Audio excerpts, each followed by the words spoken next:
India Legal presents Courts Roundup.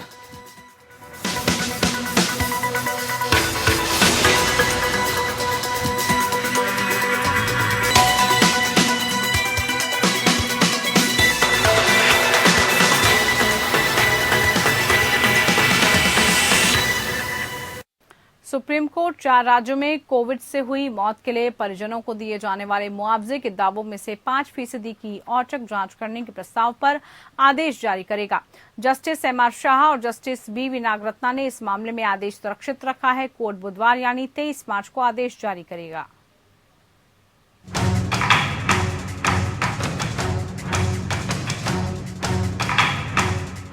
Covid मौत का मुआवजा पाने के लिए फर्जी सर्टिफिकेट बनाने के मामले में सुप्रीम कोर्ट ने अपना फैसला सुरक्षित रखा है। सुप्रीम कोर्ट अब इस मामले में बुधवार को अपना फैसला सुनाएगा। सुप्रीम कोर्ट ने सुझाव दिया है कि कोरोना से मौत के मुआवजे का आवेदन 6 हफ्ते के भीतर किया जाए। सर्वोच्च अदालत ने गुजरात, महाराष्ट्र, केरल और आंध्र प्रदेश में कोरोना से मौत के मुआवजे के 5% आवेदन की जाँच करने को कहा है। कोर्ट ने कहा है कि 4 राज्य कोविड से हुई मौत के बाद परिजनों के सबसे अधिक दावेदारों वाले हैं। इन राज्यों में आंध्र प्रदेश, महाराष्ट्र, गुजरात और केरल है। सुप्रीम कोर्ट में सुनवाई के दौरान केंद्र सरकार के गृह मंत्रालय ने कोविड से हुई मौत के प्रमाण पत्र जारी करने में हो रहे फर्जीवाड़े की जांच, सहायता राशि या मुआवजे के दावे दाखिल करने के लिए समय सीमा तय करने की गुहार लगाई थी। कोर्ट ने सुनवाई करते हुए कहा कि ठीक है, हम समय सीमा तय करने के लिए भी आदेश जारी करेंगे। इसके साथ ही हम राज्यों के विधिक सेवा प्राधिकरण को इन दावों और दस्तावेजों की औचक जांच और सत्यापन का अधिकार भी दे सकते हैं। उसके लिए उन्हें कानूनी तौर पर अधिकृत किया जाएगा। सुप्रीम कोर्ट में केंद्र सरकार ने कहा कि कोरोना से मौत के मुआवजे के फर्जी डेथ सर्टिफिकेट लगाने के मामले में एक जनहित याचिका दाखिल की है। सॉलिसिटर जनरल तुषार मेहता ने सुझाव दिया कि कोरोना से मुआवजे के आवेदन की सीमा 4 हफ्ते तय की जाए। साथ ही फर्जी डेथ सर्टिफिकेट के मामले में केंद्र सरकार राज्यों की मदद से फर्जी सर्टिफिकेट का सैंपल सर्वे करे ताकि मामले में किसी हद तक पहुंचा जा सके। इस समय जस्टिस शाह ने कहा कि 4 हफ्ते का समय उचित नहीं है, कम से कम आवेदन के लिए 6 हफ्ते का समय दिया जाना चाहिए। जस्टिस शाह ने कहा कि फर्जी सर्टिफिकेट के मामले में 2 से 3 राज्यों में सैंपल सर्वे किया जाए। पिछले साल सुप्रीम कोर्ट ने केंद्र सरकार को कोरोना की वजह से जान गंवाने वाले परिवार को 50,000 रूपए मुआवजे के तौर पर देने का निर्देश दिया था। दरअसल 2 जनहित याचिकाएं वकील गौरव कुमार बंसल और दीपक कंसल ने पिछले साल दाखिल कर कोविड संक्रमण की वजह से मरने वाले लोगों के परिजनों को 4 लाख रुपए मुआवजा देने की गुहार लगाई थी।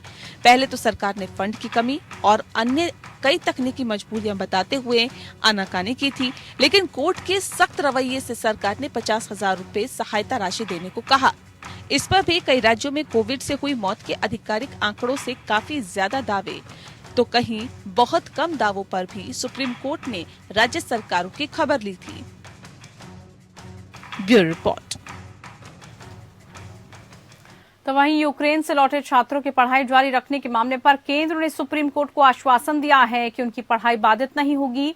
न्यायाधीश एन.वी. रमन्ना की अगुवाई वाली एक पीठ ने केंद्र सरकार द्वारा प्रस्तुत किए गए इस बात पर भी ध्यान दिया कि इस पहलू पर गौर कर रहे हैं कि कैसे सुनिश्चित किया जाए छात्रों की शिक्षा बाधित न हो। अटॉर्नी जनरल वेणुगोपाल ने कहा कि भारत सरकार में अपनी पढ़ाई जारी रखने पर छात्रों के अभ्यावेदन पर विचार कर रही है। 22,500 छात्रों को वापस ला गया है।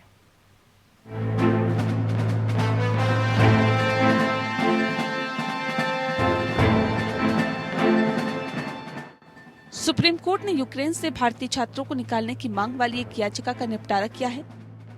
केंद्र ने सुप्रीम कोर्ट में कहा कि उसने युद्धग्रस्त यूक्रेन में फंसे 22,500 भारतीय छात्रों को निकालने का बहुत बड़ा काम पूरा कर लिया, जिसके बाद कोर्ट ने उससे संबंधित 2 मुकदमों को सोमवार को बंद कर दिया। Chief justice NV. रमन्ना और न्यायमूर्ति कृष्ण मुरारी की पीठ ने अटॉर्नी जनरल के वेणुगोपाल की उन दलीलों पर गौर किया कि केंद्र सरकार यूक्रेन में फंसे छात्रों को वापस लाने के अलावा युद्ध की वजह से उनकी पढ़ाई पर हुए असर के बारे में भी गौर कर रही है। पीठ ने सुनवाई की शुरुआत में कहा, चूँकि छात्र वापस आ गए हैं तो अब इस मामले में कुछ बचा नहीं है। जनहित याचिका दायर करने वाले वकील विशाल तिवारी ने युद्धग्रस्त देश को बचाकर लाए गए छात्रों की पढ़ाई जारी रखने का मुद्दा भी उठाया। वेणुगोपाल ने कहा कि सरकार ने बहुत बड़ा काम किया है और 22,500 छात्रों को वापस लाया गया और उनकी पढ़ाई जारी रहे, इस पर विचार कर रही है। सरकार छात्रों के प्रतिवेदन पर विचार कर रही है और इसे देखेगी। सरकार को फैसला लेने दीजिए। पीठ ने अटॉर्नी जनरल की दलीलों पर गौर किया और मामले को बंद करने का फैसला किया। शीर्ष अदालत ने 4 मार्च को उन दलीलों पर गौर किया था जिसमें कहा गया था कि सरकार ने अभी तक यूक्रेन से 17,000 भारतीय छात्रों को निकाला है। वह तिवारी और बेंगलुरु निवासी फातिमा अहाना की याचिकाओं पर सुनवाई कर रही थी। इससे पहले विदेश मंत्री एस जयशंकर ने संसद के बजट सत्र के दूसरे चरण की कार्रवाई के दौरान यूक्रेन मुद्दे पर संसद में बयान दिया था। विदेश मंत्री ने संसद को जानकारी देते हुए बताया था कि कड़ी चुनौतियों के बावजूद सरकार ने यूक्रेन में फंसे 22,500 की निकासी की है। ऑपरेशन गंगा के तहत भारत ने बांग्लादेश, नेपाल और पाकिस्तान जैसे पड़ोसी देशों के कुछ नागरिकों को भी यूक्रेन से निकाला है। इस दौरान बसों और ट्रेनों के जरिए भारतीयों को यूक्रेन के पश्चिम सीमाओं तक लाया गया और वहां से उन्हें विमान से भारत के लिए रवाना किया गया। भारत ने युद्धग्रस्त यूक्रेन के विभिन्न शहरों से अपने नागरिकों को बाहर निकालने में मदद करने के लिए यूक्रेन, रूस और रेड क्रॉस का आभार व्यक्त किया। विदेश मंत्री ने ट्विटर पर अपने पोस्ट में खास तौर पर यूक्रेन के उत्तर पूर्वी शहर सूमी से भारतीय छात्रों की निकासी का उल्लेख किया, जो बेहद चुनौतीपूर्ण था। Bureau report. वहीं सड़क पर मारपीट के 34 साल पुराने मामले में कांग्रेस नेता नवजोत सिंह सिद्धू के खिलाफ सुप्रीम कोर्ट में चल रही सुनवाई 4 दिन के लिए टल गई है। इस मामले में अब 25 मार्च को दोपहर 2 बजे सुनवाई होगी। इससे पहले सिद्धू ने सुप्रीम कोर्ट से गुहार लगाई कि उन्हें रोडरेज मामले में सजा न दी जाए, जबकि इसके उलट याचिकाकर्ता ने कहा कि सिर्फ मारपीट की धारा लगाना गलत है, क्योंकि चोट मामूली नहीं बल्कि गंभीर थी, इतनी गंभीर थी कि जिससे जान चली गई। पिछली सुनवाई में सिद्धू की तरफ से कहा गया था कि पिछले 3 दशक में उनका बेदाग राजनीतिक और खेल करियर रहा है। सांसद के रूप में भी बेजोड़ रिकॉर्ड है। उन्होंने लोगों के भले के लिए काम किया है। जिन लोगों को आर्थिक मदद की जरूरत थी, उनकी मदद के लिए परोपकार का काम किया है। वो कानून का पालन करने वाले नागरिक हैं और आगे उनको सजा नहीं मिलनी चाहिए। सर्वोच्च अदालत ने 15 मई 2018 को इस मामले में पंजाब हरियाणा हाईकोर्ट के उस फैसले को दरकिनार कर दिया था जिसमें उन्हें गैर इरादतन हत्या का दोषी करार देकर 3 साल कैद की सजा सुनाई गई थी। हालांकि शीर्ष अदालत ने सिद्धू को एक वरिष्ठ नागरिक को चोट पहुंचाने का दोषी माना था। सुप्रीम कोर्ट ने सिद्धू को 65 साल के बुजुर्ग को जानबूझकर नुकसान पहुंचाने के अपराध पर दोषी ठहराया था, लेकिन उन्हें जेल की सजा से बख्श दिया था और उन पर 10,000 रुपए का जुर्माना लगाया गया था। भारतीय दंड संहिता की धारा 323 यानी कि चोट पहुंचाने के तहत अधिकतम 1 साल की कैद या फिर 1,000 रुपए जुर्माने का प्रावधान है। बता दें कि इस मामले में पटियाला निवासी गुरनाम सिंह की मौत हो गई थी। पंजाब और हरियाणा हाईकोर्ट ने सिद्धू को स्वेच्छा से चोट पहुंचाने के लिए दोषी ठहराया था और उन्हें 3 साल की जेल की सजा सुनाई गई थी, लेकिन सुप्रीम कोर्ट ने उन्हें 30 साल से अधिक पुरानी घटना बताते हुए 1,000 रुपए जुर्माने के तहत छोड़ दिया था। भारतीय दंड संहिता धारा 323 पहुंचाने के तहत ही 1 साल की कैद या फिर जुर्माने का प्रावधान है। सुप्रीम कोर्ट ने कहा कि हैंडराइटिंग एक्सपर्ट की राय किसी व्यक्ति के सिग्नेचर और हैंडराइटिंग को साबित करने का एकमात्र तरीका नहीं है। कोर्ट ने कहा कि भारतीय साक्ष्य अधिनियम की धारा 45, 47 और 73 के तहत व्यक्ति के सिग्नेचर और हैंडराइटिंग को भी साबित किया जा सकता है। इस मामले में उड़ीसा हाईकोर्ट ने भारतीय दंड की धारा 467 और 471 यानी कि दस्तावेज के वास्तविक रूप से उपयोग करने के तहत सब डिविजनल न्यायिक मजिस्ट्रेट द्वारा पारित संज्ञान लेने के आदेश को रद्द कर दिया। इस आधार पर कि विवादित हस्ताक्षरों पर हैंडराइटिंग एक्सपर्ट की राय गैर निर्णायक है।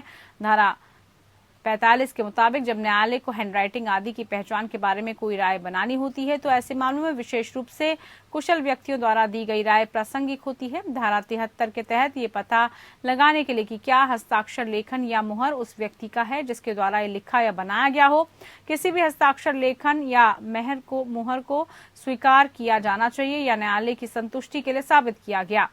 भारतीय साक्ष्य अधिनियम 1852 धारा 45, 47, 73 हैंडराइटिंग एक्सपर्ट की राय किसी व्यक्ति के हस्ताक्षर और हैंडराइटिंग को साबित करने का एकमात्र तरीका नहीं है।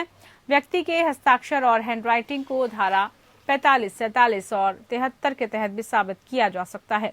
उड़ीसा हाईकोर्ट के फैसले के खिलाफ अपील जिसने भारतीय दंड संहिता की धारा 467 और 471 के तहत सब डिविजनल न्यायिक मजिस्ट्रेट द्वारा पारित संज्ञान लेने के आदेश को इस आधार पर खारिज कर दिया है कि विवादित हस्ताक्षर पर हैंड राइटिंग एक्सपर्ट की राय निर्णायक नहीं है। कोयला तस्करी केस में टीएमसी नेता अभिषेक बनर्जी सोमवार को पूछताछ में शामिल होने के लिए प्रवर्तन निदेशालय के दिल्ली दफ्तर पहुंचे। इससे पहले उन्होंने सुप्रीम कोर्ट में इस समन के खिलाफ याचिका दायर की थी, लेकिन कोर्ट ने इस पर आज तुरंत सुनवाई से इंकार किया, जिसके बाद टीएमसी नेता अभिषेक बनर्जी को ईडी दफ्तर जाना पड़ा। पश्चिम बंगाल कोयला घोटाले में पीएमएलए के तहत ईडी के द्वारा पूछताछ के लिए भेजे गए समन को सुप्रीम कोर्ट में चुनौती दी। इसके अलावा याचिका में दिल्ली हाई कोर्ट के 11 मार्च को आदेश को चुनौती दी गई, जिसमें ईडी द्वारा उन्हें खिलाफ जारी किए गए समन को रद्द करने की याचिका को खारिज कर दिया गया। पश्चिम बंगाल के कथित कोयला घोटाले में पीएमएलए के तहत केस दर्ज हुआ था। इसमें ममता बनर्जी के भतीजे और टीएमसी नेता अभिषेक बनर्जी और उनकी पत्नी रुजिरा बनर्जी का नाम आया है, इसलिए ईडी ने दोनों को पूछताछ के लिए समन किया था। इस समन को सुप्रीम कोर्ट में चुनौती देते हुए बनर्जी परिवार ने अपने ऊपर लगे आरोपों को बेबुनियाद बताया। कहा गया कि इसमें ईडी का समन गैर जरूरी है। इसके अलावा याचिका में दिल्ली हाईकोर्ट के 11 मार्च के आदेश को चुनौती दी गई थी। इसमें ईडी को उनके खिलाफ जारी किए गए समन को रद्द करने की याचिका खारिज की गई थी। ये मामला बंगाल की कोयला खदानों से कोयले की तस्करी का है। इसमें आसनसोल, दुर्गापुर, पुरलिया, बंकारो कोयला खदानों से तस्करी की बात सामने आई है। आरोप है कि यहां से अवैध खनन करके कोयला निकालकर उसका अवैध व्यापार किया गया। इस तस्करी का सरगना अनूप मांझी उर्फ लाला को बताया गया।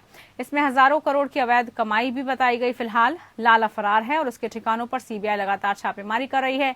सीबीआई ने 2020 के नवंबर में इससे जुड़ा केस दर्ज किया था। दूसरा आरोपी विनय मिश्रा है। विनय मिश्रा पर अभिषेक बनर्जी के करीबी होने का आरोप है।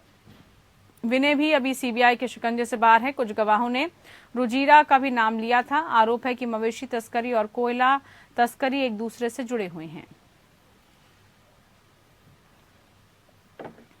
पिछले सप्ताह के शुरू में हिजाब विवाद के फैसले के संबंध में न्यायाधीशों और अदालत के खिलाफ अलग अलग बयान देने के कम से कम 7 संगठनों के खिलाफ अदालत की अवमानना की कार्रवाई शुरू करने के लिए एक वकील ने कर्नाटक उच्च न्यायालय के रजिस्ट्रार जनरल को पत्र लिखा।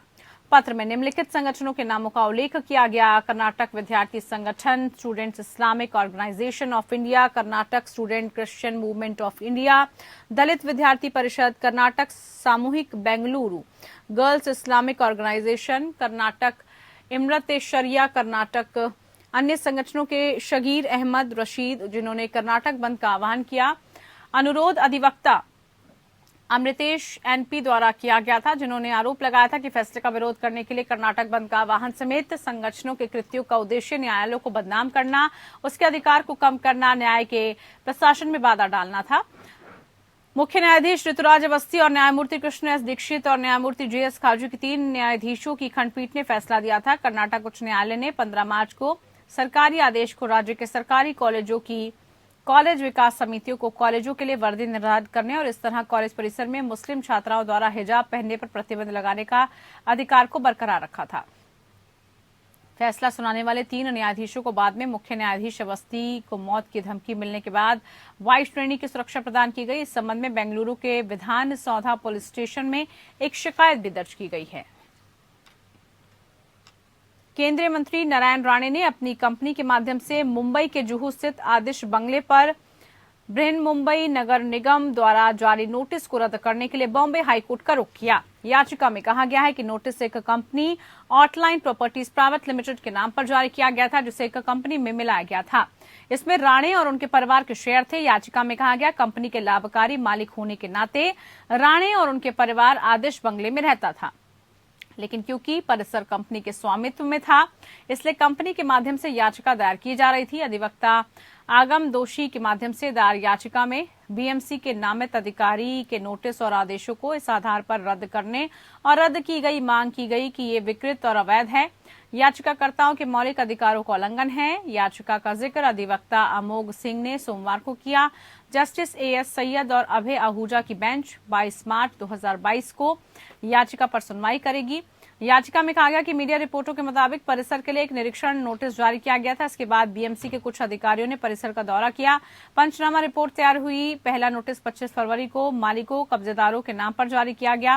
कारण बताया जा रहा है कि कैसे कथित अनधिकृत परिवर्धन परिसर के उपयोग में परिवर्तन अनुमोदित योजनाओं का उल्लंघन नहीं थे। पहले नोटिस के बाद पूर्व निदेशकों को बीएमसी अधिकारी के समक्ष सुनवाई के लिए बुलाया गया। इसी बीच 4 मार्च 2022 को दूसरा नोटिस भी जारी किया गया।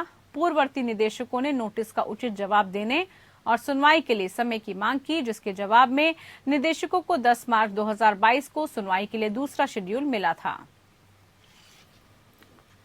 इधर कलकत्ता हाईकोर्ट ने सोमवार को एक जनहित याचिका में भारत सरकार के साथ साथ राज्य सरकार से जवाब मांगा, जिसमें 4 मार्च को मुख्यमंत्री ममता बनर्जी की चार्टर्ड उड़ान में हवा में अशांति की घटना की जांच की मांग की गई थी। 4 मार्च को बनर्जी चुनाव प्रचार के बाद वाराणसी से कोलकाता लौट रही थी। वो एक चार्टर्ड फ्लाइट में सवार हुई थी, लेकिन नेताजी सुभाष चंद्र बोस अंतर्राष्ट्रीय हवाई अड्डे पर उतरने से ठीक पहले उन्हें हवाई अशांति का सामना करना पड़ा। कथित तौर पर इस घटना के बाद मुख्यमंत्री की पीठ में चोटें भी आई, जिसके बाद डॉक्टरों ने उन्हें आराम करने की सलाह दी। याचिकाकर्ता के वकील के मुख्य न्यायाधीश प्रकाश श्रीवास्तव और न्यायमूर्ति राजराशि भारद्वाज की पीठ को अवगत कराया गया था कि मुख्यमंत्री राज्य से बाहर जाती हैं तो उनके विमान में कोई ना कोई समस्या आती है, जिससे उनके स्वास्थ्य और सुरक्षा को खतरा होता है। पीठ को आगे बताया गया है कि 4 मार्च को जिस विमान में मुख्यमंत्री यात्रा कर रही थी वो कुछ ही सेकंड में करीब 8000 फीट नीचे उतरा था, जिससे मुख्यमंत्री गंभीर रूप से चोटें आई। वकील ने यह भी कहा कि नवंबर 2016 में पटना से कोलकाता के लिए मुख्यमंत्री की इंडिगो की उड़ान को कोलकाता में नेताजी सुभाष चंद्र बोस अंतर्राष्ट्रीय हवाई अड्डे पर उतरने से पहले 30 मिनट से अधिक समय तक आकाश में मंडराता रहा, जबकि विमान में कथित तौर पर ईंधन कम चल रहा था। शिकायत पर संज्ञान लेते हुए न्यायालय ने भारत संघ के साथ साथ राज्य सरकार को इस मामले के निर्देश प्राप्त करने का निर्देश दिया। मामले को आगे की सुनवाई के लिए 25 अप्रैल को सूचीबद्ध किया गया। याचिकाकर्ता को महाधिवक्ता को याचिका की एक प्रति सौंपने का निर्देश दिया गया। ये ध्यान दिया जा सकता है कि कथित तौर पर पश्चिम बंगाल के गृह सचिव बीबी गोपालीकर ने अशांति के कारण डीसी से जवाब मांगा है और बाद में डीसीजीए से जांच की बात भी कही है।